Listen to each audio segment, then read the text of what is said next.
Oke, jadi mungkin tadi kalau kalau belum jelas mungkin bisa ditanyakan aja lewat Discord. Nah, cuma itu sekilas dari transformation, apa itu transformation dan apa gunanya juga di robotics, karena everything is relative kalau di robotics. Jadi apa yang robot lihat itu berdasarkan robot frame. Nah, tapi kita kan sebagai pengamat kita melihatnya dari world frame. Jadi hati-hati aja. Nah, sekarang mari kita masuk ke ROS TF Transformation System. Nah, jadi si TF Transformation System ini itu basically tool for keep track of coordinate frames over time. Jadi kan tadi kan robot kita kan bakal bergerak-bergerak ya di 3D space. Nah, si ROS TF Transform System ini itu bakal tracking itu transformation matrixnya kita.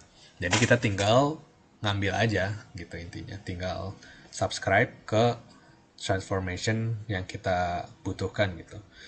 Nah, tapi juga kita bisa dapat kita nggak cuma bisa dapat transformation matrixnya juga, tapi ada juga fungsionalitas lain yang TF Transform System ROS ini kasih.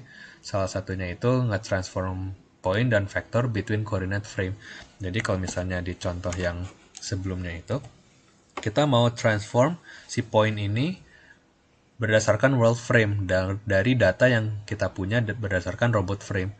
Nah, itu kita tinggal ngambil transformation matrixnya ini, terus tinggal masukin point P ini, data point P ini berdasarkan robot frame itu. Nah, nanti si TF Transform System dia punya fungsinya sendiri untuk ngedapetin point P itu dalam world frame-nya. Gitu. Nah, kemudian juga ini itu bisa jadi listening dan broadcasting juga. Nah, contohnya di gambar yang pojok atas kanan ini. Jadi dia itu kita bisa buat note untuk nge-subscribe ke TF maupun publish ke TF. Jadi kalau subscribe kan udah tahu ya, karena kita mau dapetin transformation matrixnya. Nah, cuma buat publish atau di sini istilahnya broadcasting ya. Nah, kalau buat broadcasting ini ada kalanya ketika misalnya kita punya sensor IMU ya, sensor IMU misalnya, dan dia itu fix di robot kita. Nah, jadi ada dua cara sebenarnya. Jadi bisa di-define di robot modelnya itu, sensor IMU-nya, atau kita bisa broadcast TF itu sendiri. Nanti kita bakal lihat caranya untuk nge-broadcast TF IMU-nya di slide-slide berikutnya. Nah, ini bentuknya si TF message itu kurang lebih kayak gini. Dia itu make TF message.msg ROS message. Jadi transform stamped ini artinya adalah array of transform. Jadi dia itu terdiri dari header, habis itu stamp, frame ID. Nah, ini frame ID itu penting. Jadi frame ID ini itu parent frame ya. Nah, terus ada yang namanya child frame. Nah, parent frame itu dia dari koordinat mana dan child frame-nya itu ke koordinat mana. Jadi kalau di contoh ini, W itu adalah parent frame, P itu adalah child frame.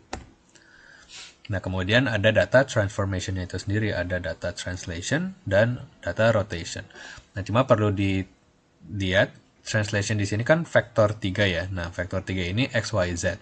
Nah, cuma rotation dia itu bentuknya bukan roll pitch yaw, tapi quaternion. Quaternion itu direpresentasikan dengan 4 value. Jadi X, Y, Z, W. Nah, itu nggak usah pusing sebenarnya. Ada function untuk ngubah dari roll pitch yaw ke quaternion. Itu udah banyak di internet. Nah, terus juga kita bisa sih nge-subscribe dan publish langsung ke TF dan ngedapetin data ini dua. Tapi bakal lebih mudah kalau kita pakai library-nya namanya TF dan TF2 ROS. Nanti bakal kita lihat di slide berikutnya. Ada 3 use case. Mari kita perlihatkan satu-satu.